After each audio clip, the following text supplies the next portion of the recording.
Muchas gracias por la presentación y también por la invitación para participar en este ciclo de conferencias. Para mí siempre es muy grato y muy agradable regresar a esta casa, a esta facultad en la que tengo tantos amigos. Hoy voy a hablar sobre la química, la catálisis y la vida, tres grandes temas de discusión estrechamente relacionados entre sí. La química es la ciencia que estudia la materia y sus transformaciones. Y aunque en sus orígenes fue sencillamente el resultado de la estructura electrónica de los átomos que se unieron unos con otros de acuerdo con sus afinidades químicas, en la actualidad es además el resultado de la intervención del ser humano y por tanto fruto del esfuerzo químico a lo largo de la historia. Sin ninguna duda, la vida es el acontecimiento más extraordinario que ha ocurrido en nuestro planeta en sus alrededor de 4.500 billones de años de existencia. También, sin duda, en sus orígenes estuvo la química, tal vez de forma relativamente sencilla, que no conocemos con detalle.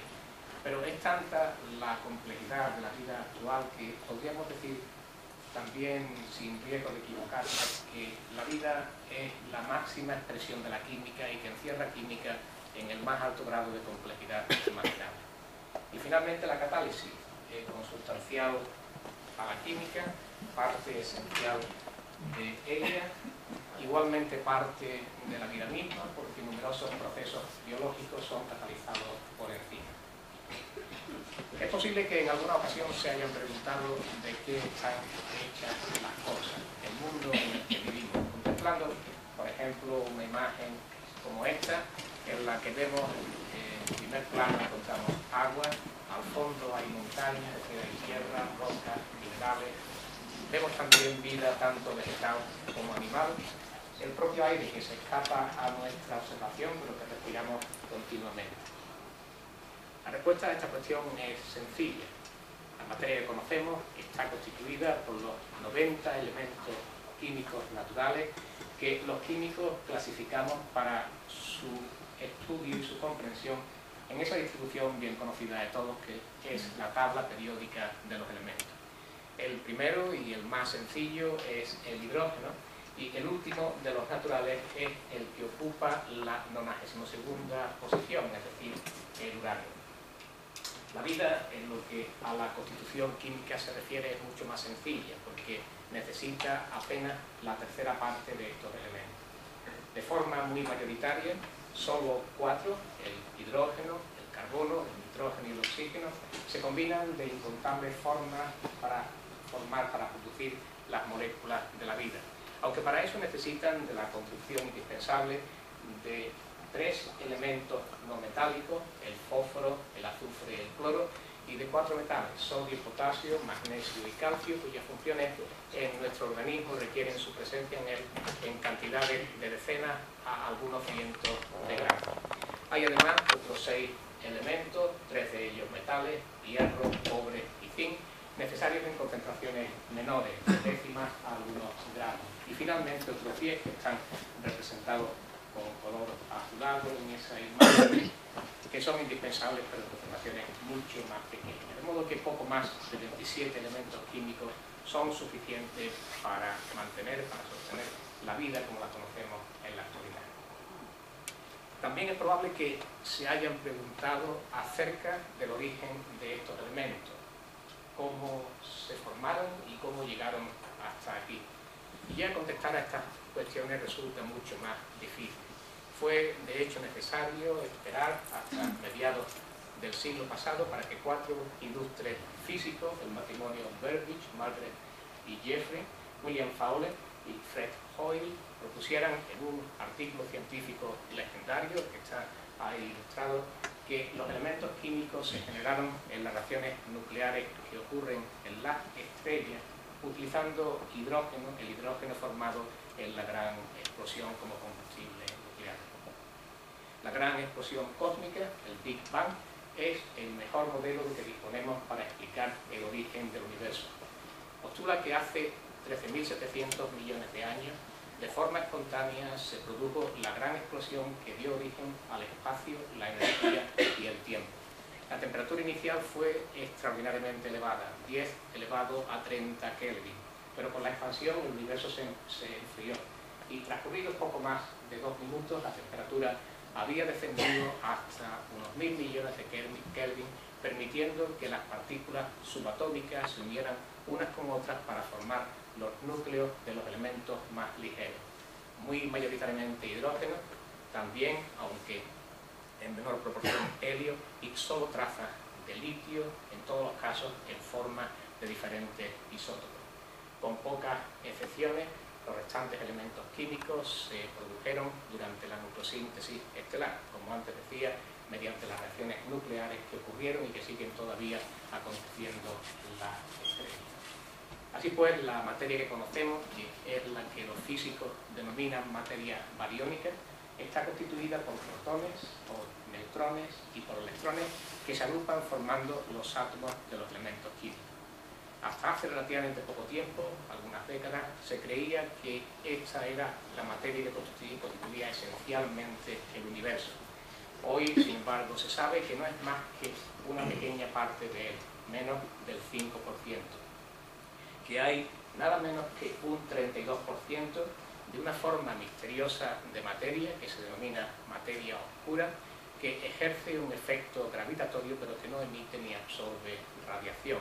Esta diapositiva, esta imagen, ilustra la materia oscura, el halo de materia oscura en el que al parecer está inmerso nuestra galaxia.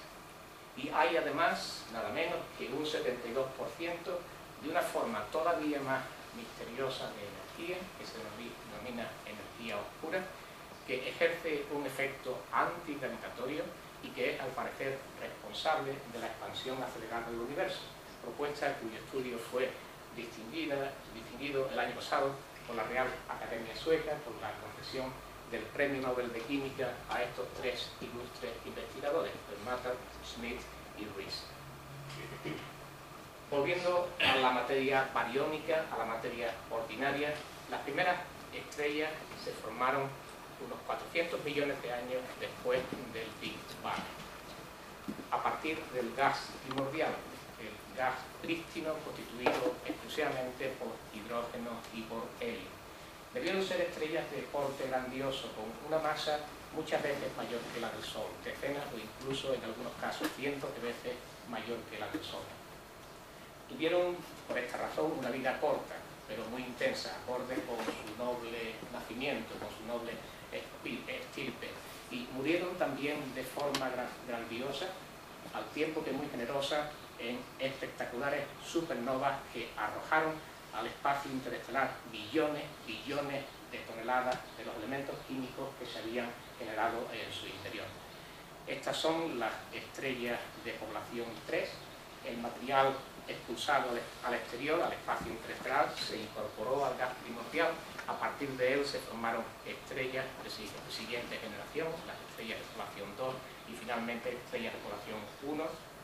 En estas últimas, el Sol, nuestro Sol, es una estrella joven de población 1. Y estas estrellas tienen ya un contenido en lo que los astrónomos llaman metales, que para ellos metales son todos los elementos más pesados que el helio, tanto si son metales como el titanio, el cromo, el hierro, etcétera, como si no lo son, carbono, nitrógeno, oxígeno. De modo que decía, tienen un contenido superior en metales.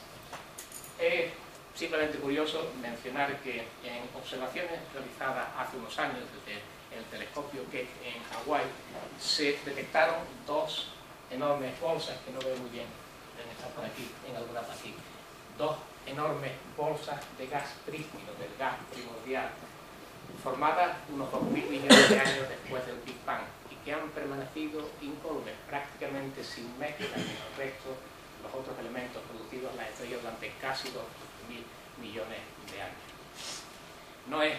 Hoy no tengo tiempo suficiente para discutir con detalle la nucleosíntesis de los elementos en las estrellas, pero sí querría hacer una breve referencia a la de los elementos carbono, nitrógeno y oxígeno, que junto con el hidrógeno son los 4 pilares básicos de la vida. El Sol, centro del sistema solar que acoge nuestro planeta, se formó hace unos 4.500 millones de años.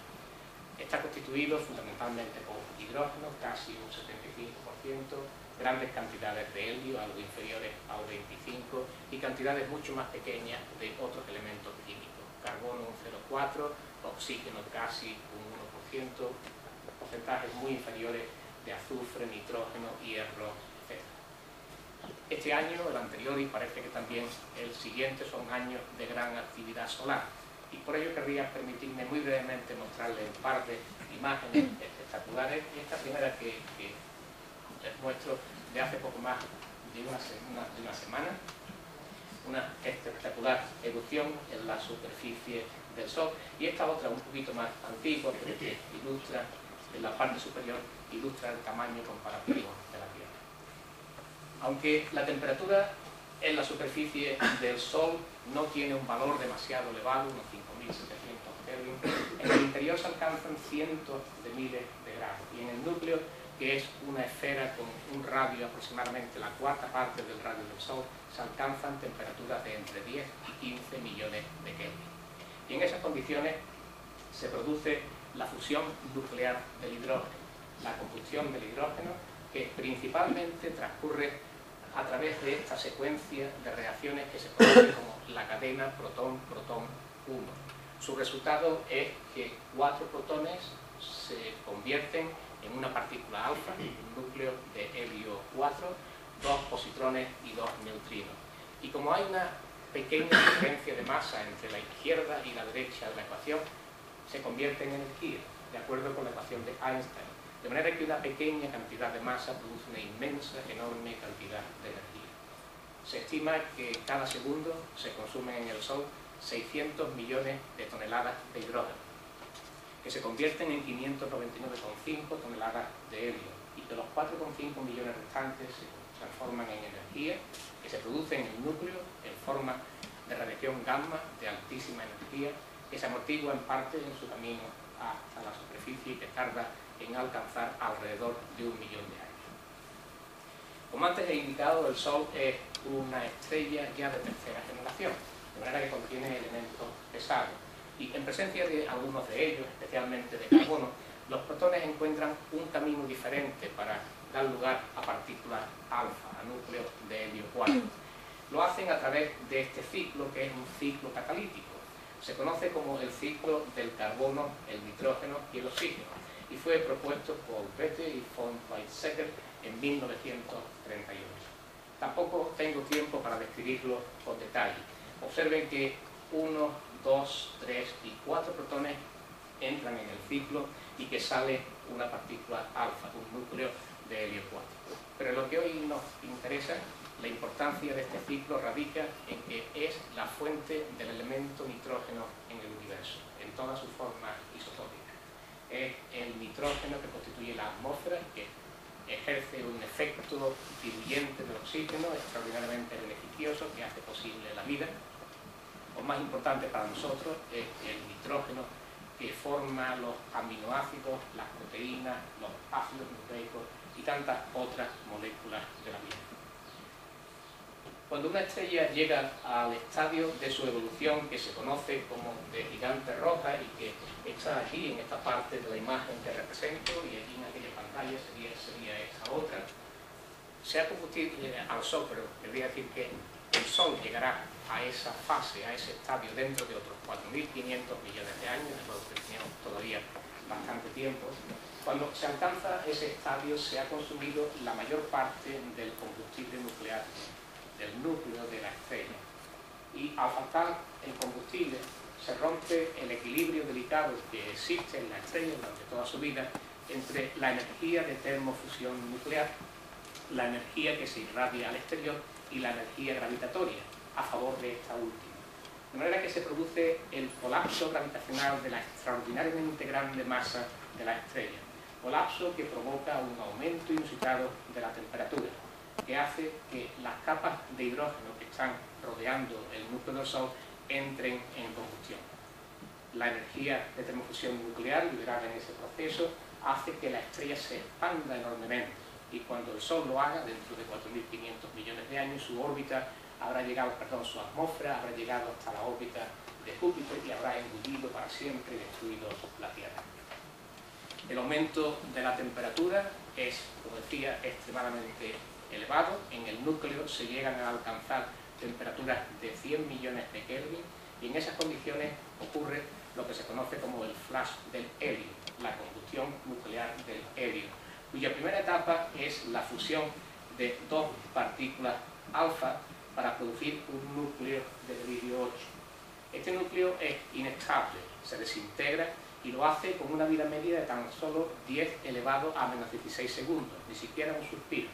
Pero en las condiciones extremadamente drásticas de densidad, de presión y de temperatura que hay en las estrellas, se crea una pequeña concentración de equilibrio de brillo 8 que permite que estos núcleos se fusionen con una tercera partícula alfa para formar carbono 12 en un estado excitado radiactivo que por emisión gamma da lugar a carbono 12 en su estado fundamental. Esta reacción se conoce como la reacción triple alfa y es la fuente del elemento carbono en el universo y por tanto la fuente última de la vida. Cuando la concentración de carbono 12 en estas estrellas gigantes rojas aumenta lo suficiente, los núcleos de carbono 12 se pueden fusionar con una cuarta partícula alfa y originan así oxígeno 16.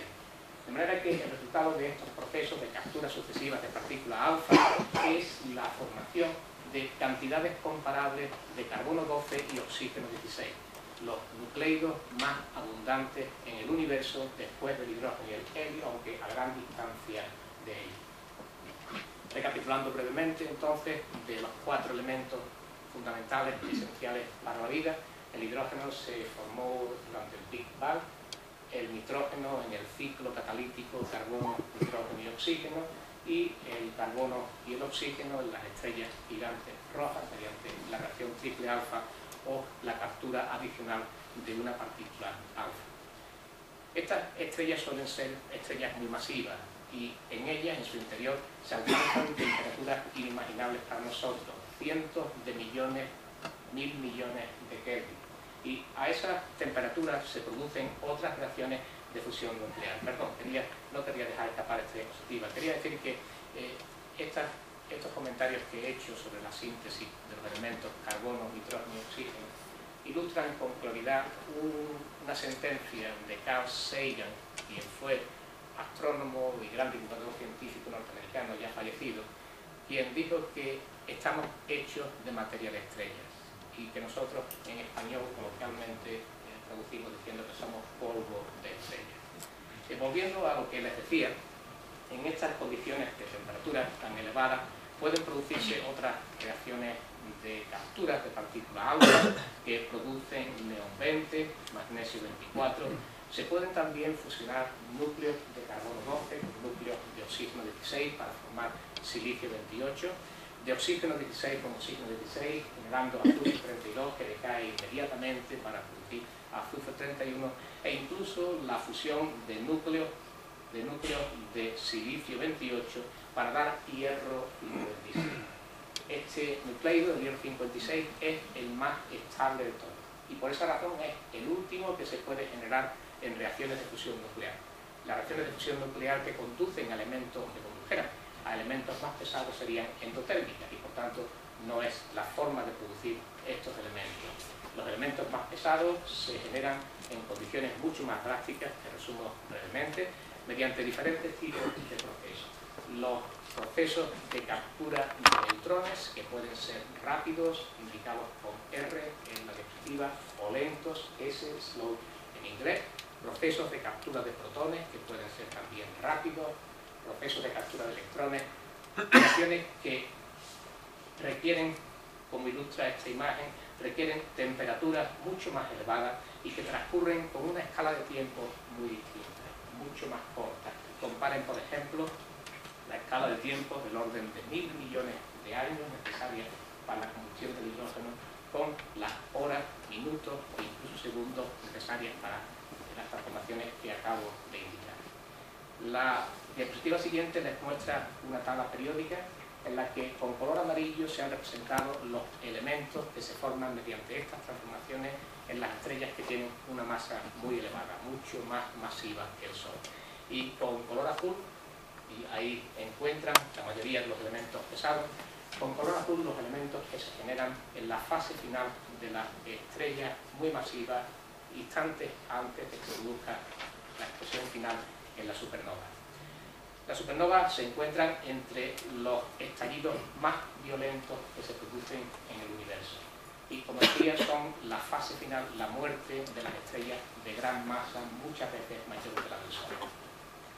Cuando estas estrellas muy masivas han vivido ya cientos de miles, cientos de millones de años, en su interior se adopta una estructura de capas que es parecida a la estructura de capas de una cebolla, con capas concéntricas de núcleos que van siendo cada vez más pesados a medida que nos acercamos hasta el núcleo. Primero hidrógeno, después helio, etcétera, etcétera, y finalmente hasta el hierro.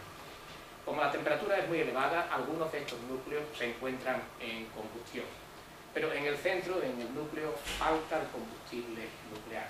De modo que se vuelve a dar la situación de antes. Al faltar el combustible se produce el colapso gravitacional y hablamos ahora de masas inmensas, enormes, inimaginables para nosotros, como ya tantas veces he tenido que decir. Decía que entonces en el núcleo, como el hierro no puede entrar en combustión, se produce un colapso gravitacional que ocurre a velocidades altísimas, la temperatura aumenta extraordinariamente y puede incluso llegar a ser tan elevada que se produzca la fotodesintegración del hierro, el nucleido más estable, para producir 13 partículas alfa y 4 neutrones, e incluso también la desintegración de las partículas alfa para producir positrones y neutrones. Se produce un auténtico océano de neutrones.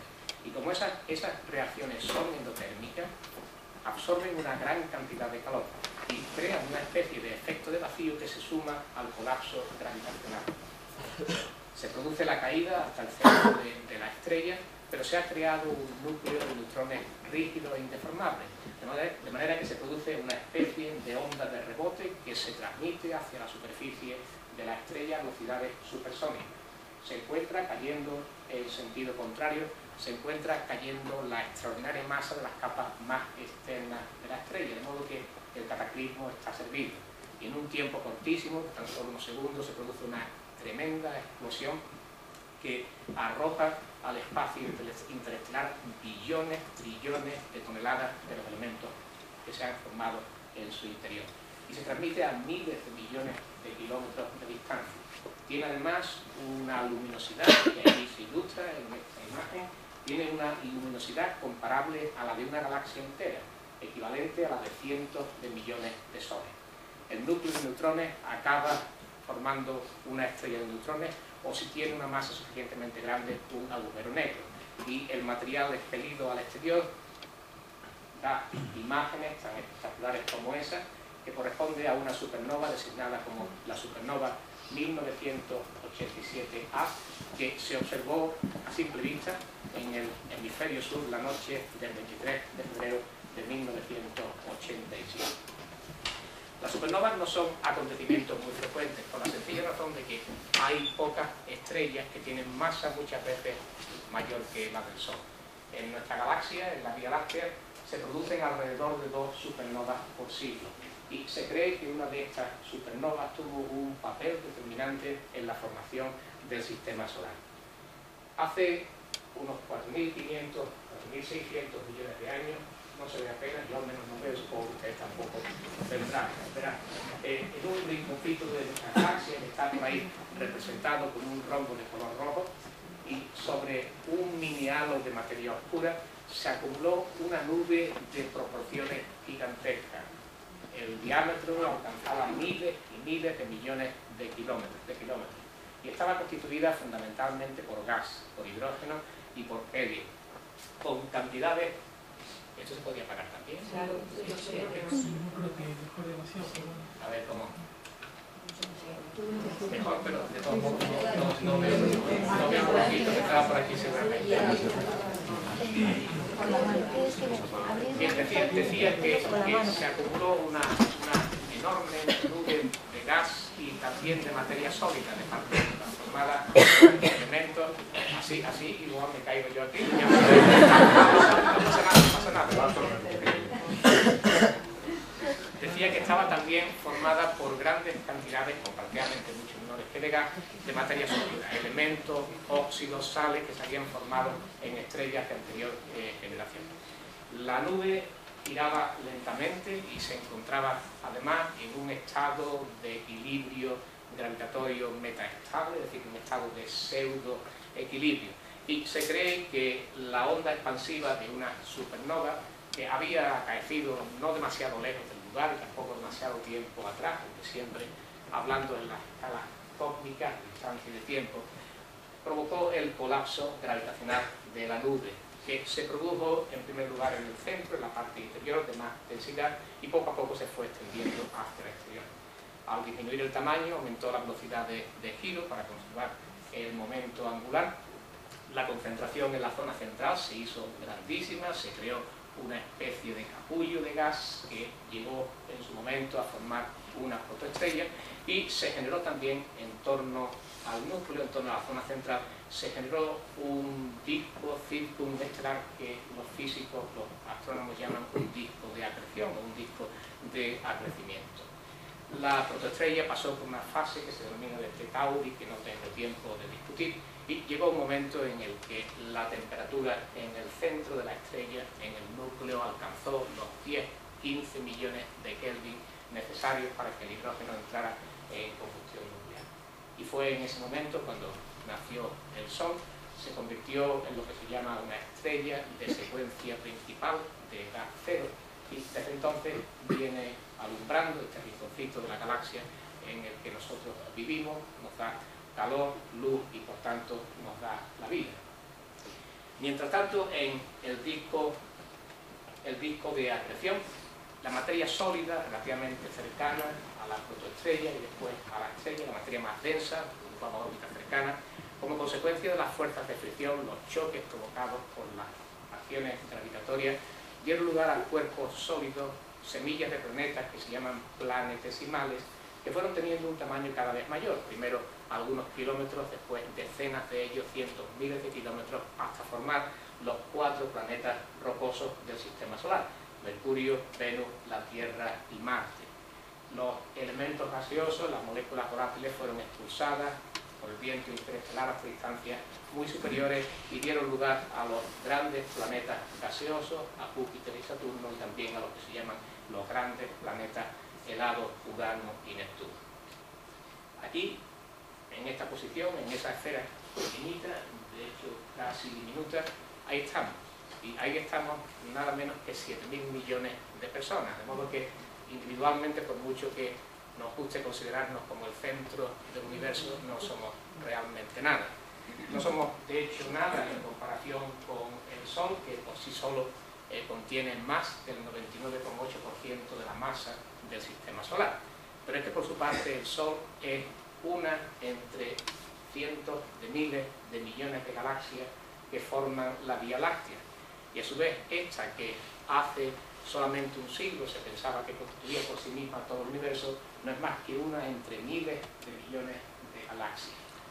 Y por otra parte, los astros que he mencionado, planetas, asteroides a los que he hecho referencia, estrellas, están formados, constituidos por la materia bariónica, que no es más que el 5% del universo, de hecho, un poquito menos. Pero volviendo al sistema solar, numerosas observaciones experimentales y también infinidad de cálculos y de modelos han puesto de manifiesto que 30 millones de años después de la formación de la Tierra sufrió una colisión brutal de un planetesimal que tenía el tamaño de Marte, que marco por aquí, en vuelo rasante, que arrancó de la Tierra la materia, el material que forma la Luna, y que dejó atrás una esfera deforme, fundida o semifundida, que poco a poco se fue enfriando con el paso del tiempo. Durante millones de años, cientos de millones de años, la temperatura de la Tierra fue extremadamente alta, no solo por el proceso violento, drástico de su formación, también por estas colisiones que fueron frecuentísimas durante los primeros millones de años, de hecho durante los primeros cientos de millones de años, sino también por la intensísima radiación ultravioleta que le llegaba del Sol. No existía entonces la capa protectora de ozono, e e igualmente por la energía desprendida, por la desintegración radiactiva de los metales que formaron la corteza y el manto de nuestro planeta, de la Tierra. Poco a poco, en un devenir perpetuo o casi perpetuo alrededor del Sol, la temperatura del planeta se fue enfriando y durante decenas de millones, cientos de millones de años, la química actuó tal vez por primera vez de forma espontánea en el planeta.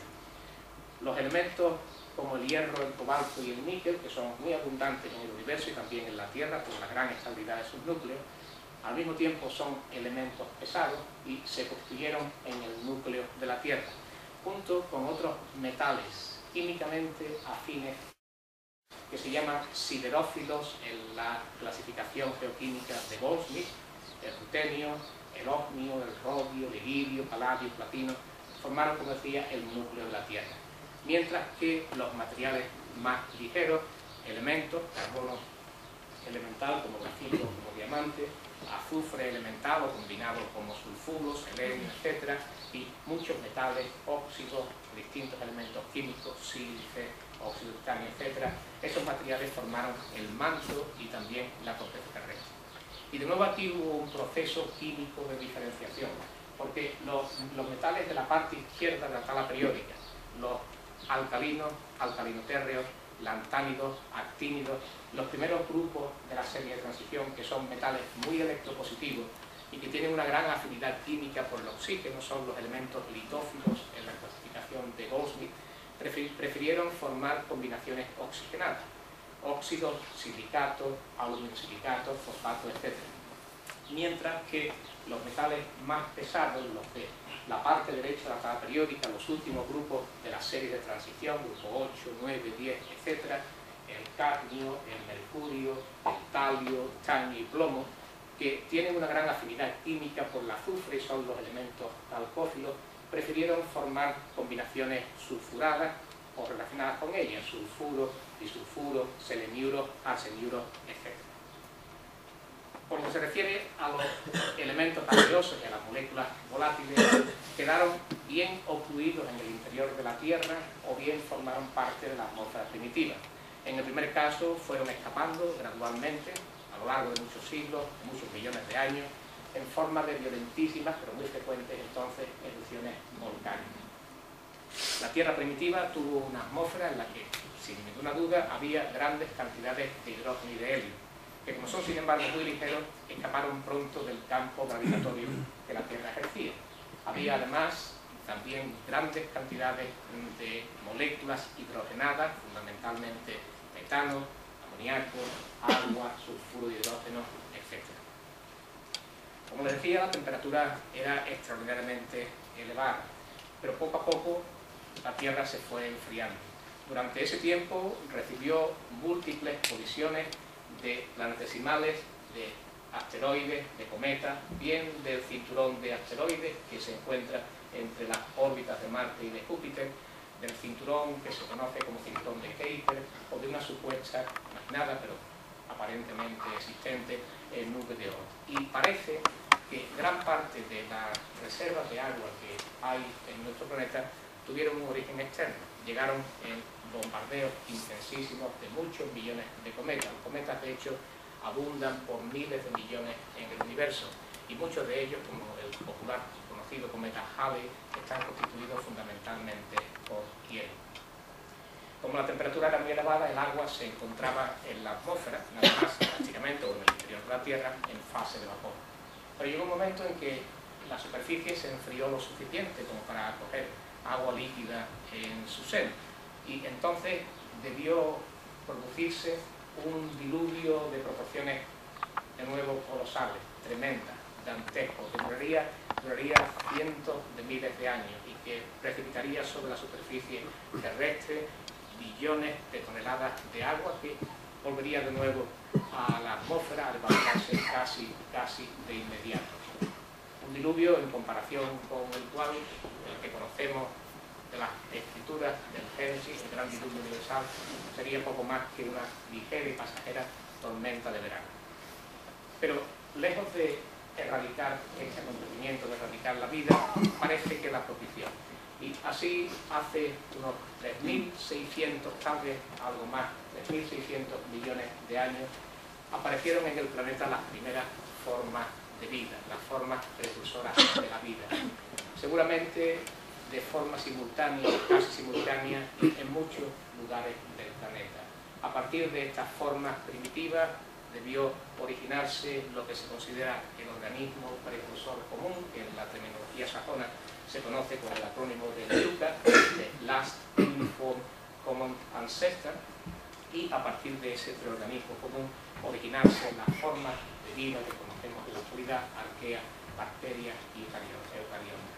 Pero en el principio, en los orígenes, estaban las moléculas prebióticas, las moléculas precursoras de la vida, aminoácidos, hidratos de carbono, derivados biológicos del ácido fosfórico y otras muchas.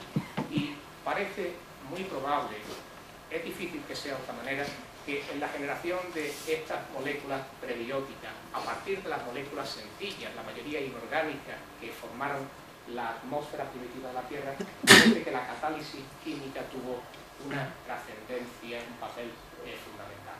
De hecho, una de las grandes aproximaciones para explicar el origen de estas moléculas biológicas, la que se conoce como el mundo del hierro y del azufre, propuesta por Dexter Oyser, propone la existencia de un organismo pionero que está constituido por una subestructura inorgánica y una superestructura orgánica. La primera formada por sulfuros metálicos de hierro, níquel, cobre, zinc y otros metales parecidos, los cuales, usando óxidos del carbono, fundamentalmente dióxido de carbono como molécula precursora, convierten a estas sustancias en diferentes moléculas carbonadas cada vez más complejas. Aquí, por ejemplo, se ilustra la síntesis del ácido pirúvico a través de estas etapas, la producción posterior de aminoácidos, pero me detengo aquí brevemente la síntesis del ácido acético y solamente destaco que se proponen para esta formación, la del ácido acético, se proponen etapas elementales que son las mismas que los químicos o los metálicos utilizamos para explicar la síntesis comercial del ácido acético mediante los procesos Monsanto y Cativa que después brevemente referiré. La superestructura orgánica se formaba, estaba constituida por las moléculas producidas en la catálisis y en etapas posteriores estas moléculas orgánicas se utilizaban como ligandos para perfeccionar la acción catalítica de los metales anteriores. Para explicar la catálisis, ilustrarla con la importancia de vida, tengo que dar un salto muy grande en el tiempo y situarnos a mediados del siglo pasado, cuando la síntesis química había producido miles de moléculas artificiales, muchas de las cuales encontraban importantes aplicaciones prácticas. Poco a poco, a lo largo de decenios, y ya podemos hoy día hablar de casi 2 siglos, se fue configurando una industria química muy poderosa, que en la actualidad tiene una influencia social y también económica casi insuperable. Es una industria que incluye la que podríamos llamar clásica, que produce fertilizantes, productos derivados del petróleo, explosivos, ácidos o solventes industriales y otras muchas sustancias, y también una industria más moderna, al tiempo que sofisticada, que proporciona materiales de diseño, es decir, materiales que tienen las propiedades que demanda el consumidor. Polímeros de características específicas, cristales líquidos, materiales con propiedades ópticas, eléctricas o magnéticas de interés y muy especialmente en relación con la vida, medicamentos, productos agrobiológicos, etc. Y prácticamente en todas estas ramas de la industria química, la catálisis desempeña una misión fundamental. No hay más que contemplar objetos de la vida cotidiana, no un coche de carrera, sino cualquiera de nuestros automóviles, para apreciar de inmediato la participación de la catálisis en la elaboración de sus partes. La mayoría de ellas han requerido un proceso catalítico. Por ejemplo, los neumáticos son caucho sintético, el caucho sintético es poliisopreno y se produce la polinización catalítica del isopreno, dieno muy sencillito, usando como catalizadores alquilos de litio. el polipropileno del parachoque, polietileno, poliestireno, poliamida en infinidad de componentes, el combustible, que es una mezcla muy cuidadosamente preparada de hidrocarburos, la gasolina, que se genera en las refinerías de petróleo mediante procesos catalíticos. El líquido refrigerante, sustancias oxigenadas producidas por oxidaciones catalíticas. Y en fin, no terminaría nunca con estas descripciones. No tengo que insistir mucho en estos aspectos, afortunadamente, como también todos saben aquí. Un catalizador, que está debajo en la definición actual. Un catalizador es una sustancia que aumenta la velocidad de una reacción química sin implicarse en ella de modo permanente, de modo que al final del proceso se recupera inalterable. El catalizador no modifica las características termodinámicas del proceso, sino únicamente las cinéticas. De hecho, le proporciona a los reactivos, le proporciona un camino de reacción de baja energía de activación. En el ejemplo que ilustra esta imagen, la fijación del nitrógeno para producir amoníaco, como para formar amoníaco a partir de nitrógeno e hidrógenos moleculares es necesario romper las moléculas y ambas son extremadamente estables, la energía de activación tiene un valor altísimo. Este ejemplo que aparece en la imagen es naturalmente un ejemplo clásico de catálisis que usamos los inorgánicos con mucha frecuencia para explicar, para ilustrar la catálisis heterogénea, pero al mismo tiempo supone el proceso probablemente más importante en términos económicos de la industria química, y si no el que más estaría en las primeras posiciones, y también probablemente el de mayor trascendencia e influencia social. El amoníaco es la base de la industria de los fertilizantes, gracias a la cual existe la agricultura intensiva, sin la cual sería imposible mantener la población mundial en los 7.000 millones de personas que habitamos ahora mismo en estos momentos el planeta. A finales del siglo XIX se consumían todos los años 300.000 toneladas de esta sustancia. Tal vez algunos de ustedes recuerden esa imagen. Cuando yo era joven era muy común en los pueblos de Andalucía, lo he visto con mucha frecuencia. Les decía que se consumían 300.000 toneladas de nitrato de Chile para producir fertilizantes. Y se sabía sobradamente que con el ritmo de crecimiento de la población mundial, para 1930 o como máximo para 1950 estarían totalmente agotadas. De modo que las sociedades desarrolladas eran conscientes del problema vital que se cernía sobre ellos. Y de hecho, Sir William Crookes, presidente de Químico, presidente de la British Association for the Advancement of Science, decía en 1898 que todas las naciones civilizadas, avanzadas, se enfrentan al peligro, al gravísimo peligro de no tener suficiente para comer, de no poder alimentar a su población. Y añadía que la fijación del nitrógeno atmosférico es uno de los grandes descubrimientos que se esperan de la inteligencia de los químicos. Miles de químicos a finales del siglo XIX y comienzos del XX trabajaban en este proceso. Y afortunadamente en 1909 un químico alemán, Fritz Haber, por primera vez consiguió producir amoníaco a partir del nitrógeno atmosférico utilizando un catalizador de osmio a temperatura de entre 400 y 500 grados Celsius y presión alrededor de 200 atmósferas. De inmediato, un ingeniero químico alemán de nombre Karl Bosch, quien trabajaba en la empresa BASF, comenzó a desarrollar la tecnología necesaria para la producción en gran escala de amoníaco, utilizando hidrógeno en esas condiciones que he mencionado, cosa que no era en absoluto sencilla. Lo consiguió en 4 años, pero fue necesaria una invención adicional, porque el catalizador de Haber no era utilizable en estas grandes escalas. El osmio es un metal noble, muy raro, muy poco común y tiene un precio extraordinariamente elevado.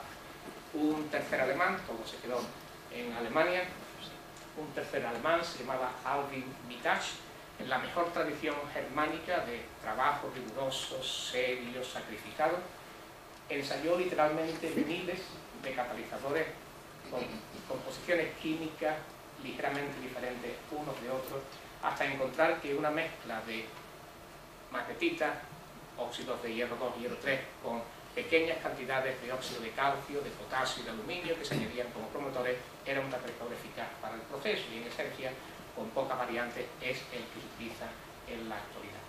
Así que hacia 1914 comenzó la producción industrial en Alemania, la producción industrial del amoníaco. No les voy a molestar, no les voy a cansar con la descripción del mecanismo de este proceso, que está ahí representado de forma simplificada, aunque es curioso hacer notar que, a pesar de la importancia del proceso, este mecanismo ha sido casi desconocido hasta hace poco más de 2 décadas. Lo ha desvelado esencialmente también un alemán, químico contemporáneo, Gerhard Ertel, que aparece en la parte inferior de esta imagen. Creo que el hecho de que la Real Academia Sueca haya concedido 3 premios Nobel a esta invención habla por sí mismo, destacando su importancia. El primero fue para Haber, en la parte inferior, por la síntesis de amoníaco; el segundo para Bosch, por el desarrollo de la tecnología; y el tercero para Ertel, por el estudio de los mecanismos sobre sólidos, superficies inorgánicas, entre ellos el proceso Haber-Bosch. De modo que en estas condiciones no es sorprendente, como antes Daniel anunciaba al comienzo, no es sorprendente que para muchos, Haber y Bosch sean los científicos más influyentes desde el punto de vista social de todo el siglo XX. Más incluso que científicos tan prestigiosos como Einstein, como Pauling, Watson, Pick y otros muchos. Tal vez les dé una idea de la trascendencia de este proceso la discusión rapidísima que tengo que hacer de la siguiente figura. Me limito a los aspectos esenciales.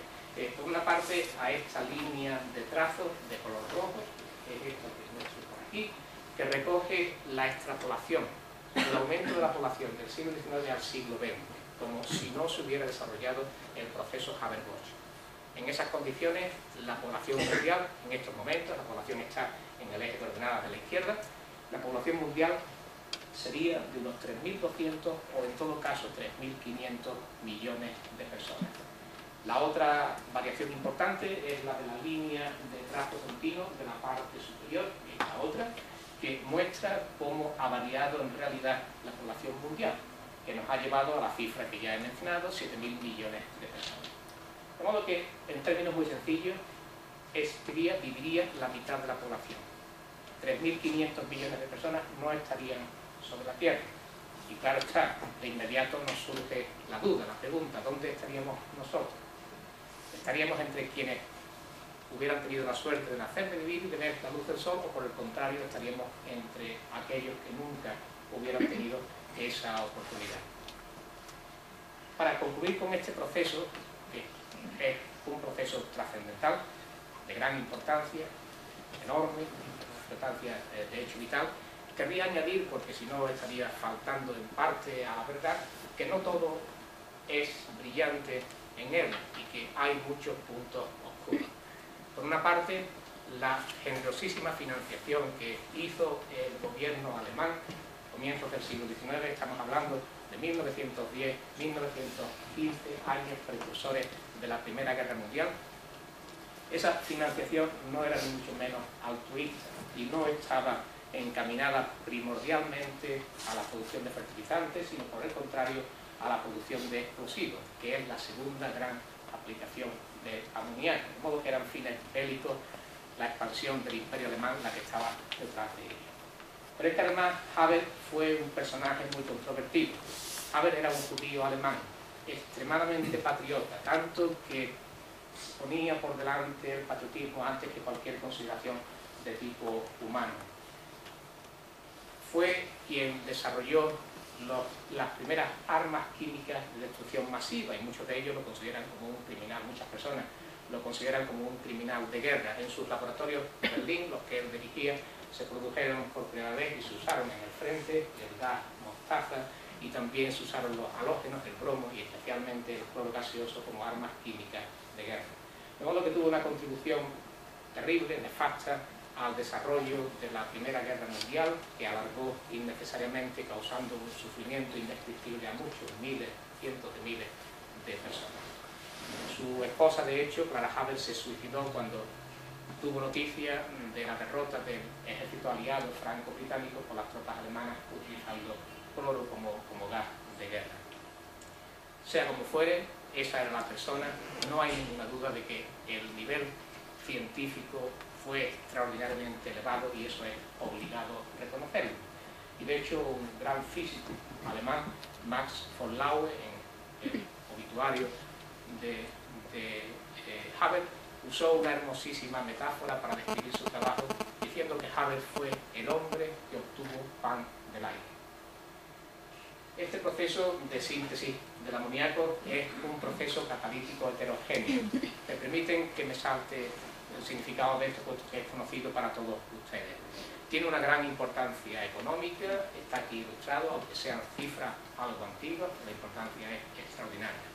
En la segunda mitad del siglo pasado, los químicos trataron de desarrollar, y lo hicieron con gran éxito, trataron de desarrollar procesos homogéneos, reactivos, productos y catalizadores en la misma fase, en disolución en agua o en un solvente orgánico.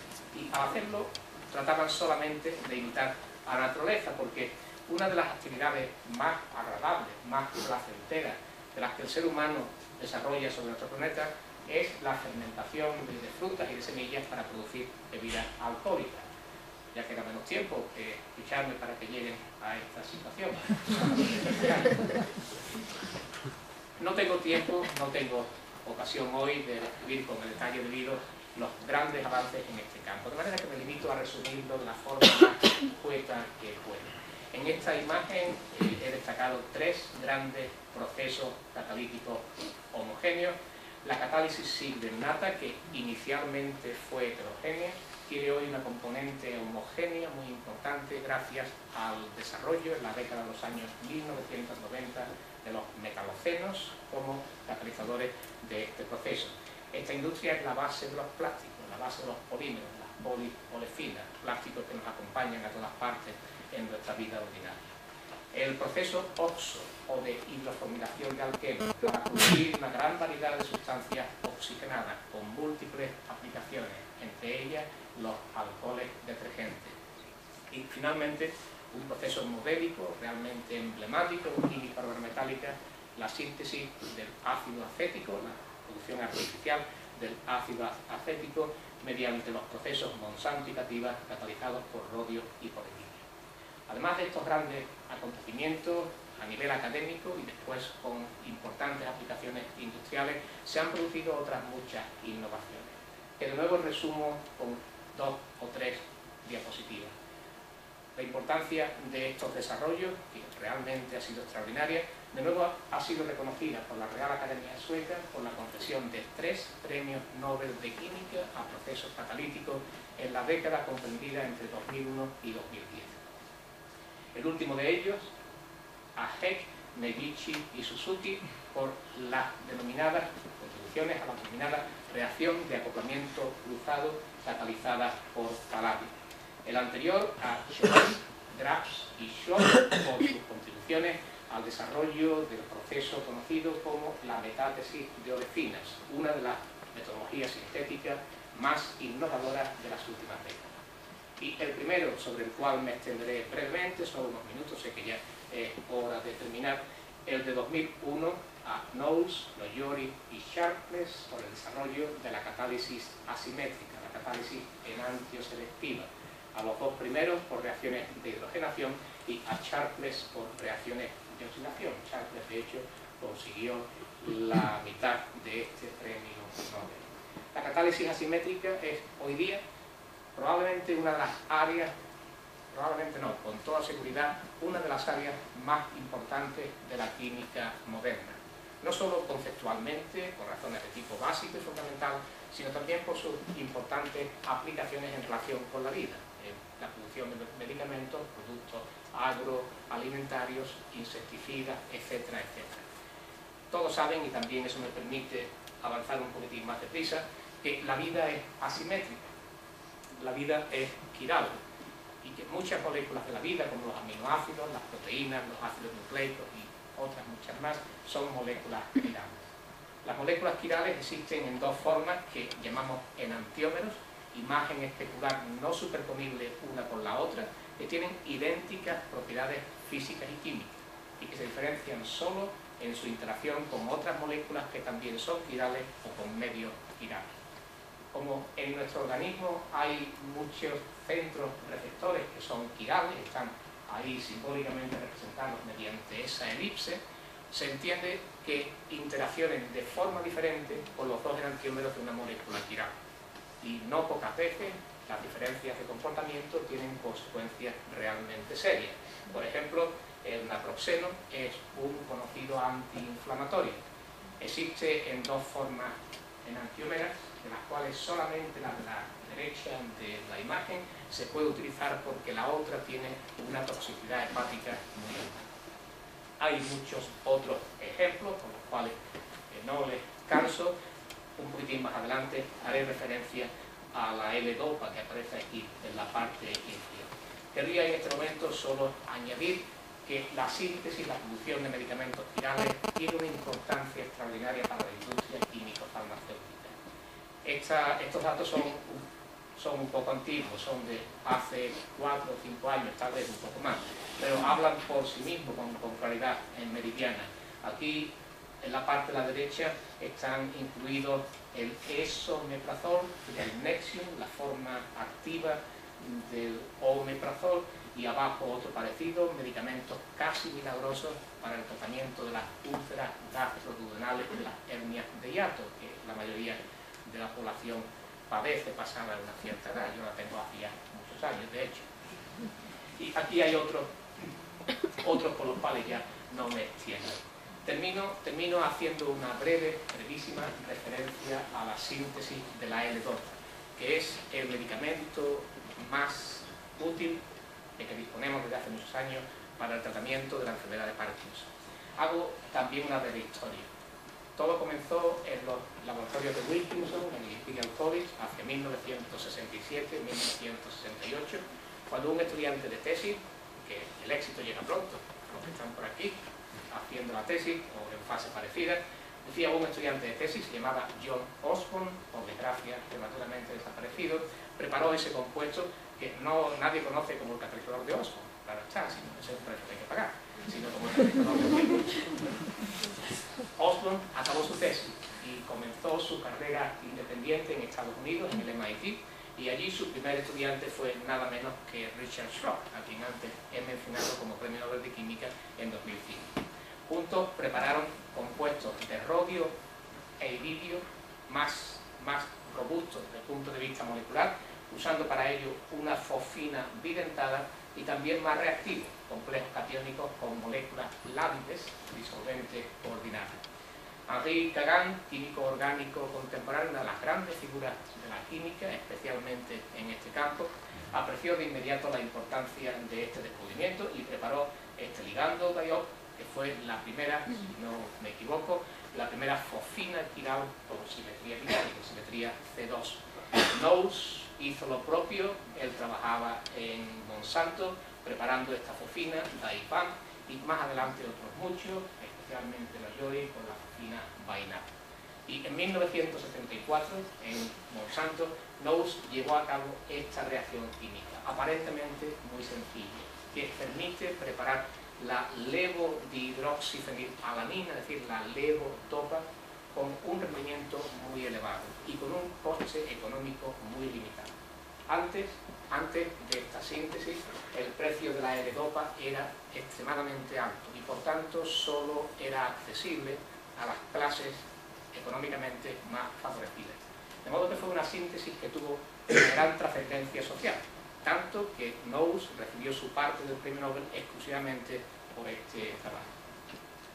La enfermedad de Parkinson es una enfermedad neurodegenerativa, por desgracia es irreversible.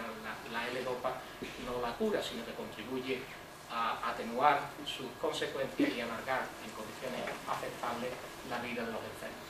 Los enfermos de Parkinson sufren la muerte irreversible de unas neuronas de aspectos bruscos que se encuentran en el cerebro y que están encargadas de producir dopamina, un neurotransmisor que ejerce diferentes funciones en nuestro organismo, entre ellas el control de nuestras extremidades.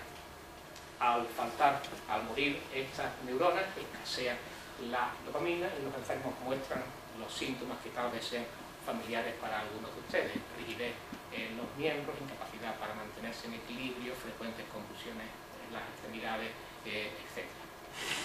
Si se fijan en la imagen, verán que la dopamina no es una molécula quiral, es una molécula plana. Y podría pensarse simplemente en la posibilidad de suministrársela al enfermo por vía oral o por vía intravenosa. El problema estriba en que es incapaz de atravesar la barrera de sangre cerebral. Sí lo hacen, en cambio, los dos enantiómeros de la dihidroxifenilalanina y la forma dextro. De las dos, solamente la forma levo es descarboxilada específicamente por la enzima dopamina descarboxilasa. De modo que la dextro no se puede suministrar, no se metaboliza fácilmente, se acumularía en el organismo con consecuencias muy negativas. Así que la levodopa, la L-dopa, se suministra a los enfermos y cuando atraviesa la barrera de sangre cerebral que protege al sistema nervioso central, representada así simbólicamente en la imagen, y la imagen en el interior es descarboxilada, produciendo la dopamina necesaria para las funciones motrices de los enfermos. No obstante, la enzima también se encuentra en el sistema periférico, y antes de que la levodopa pueda atravesar la barrera de sangre cerebral, una gran parte de ella es descarboxilada. Esto tiene dos consecuencias negativas. Por una parte, no llega suficiente L-dopa al cerebro, al sistema nervioso central, con lo cual falta dopamina. Y por otra, en el sistema periférico se acumula la dopamina y eso produce consecuencias negativas muy desagradables para los enfermos.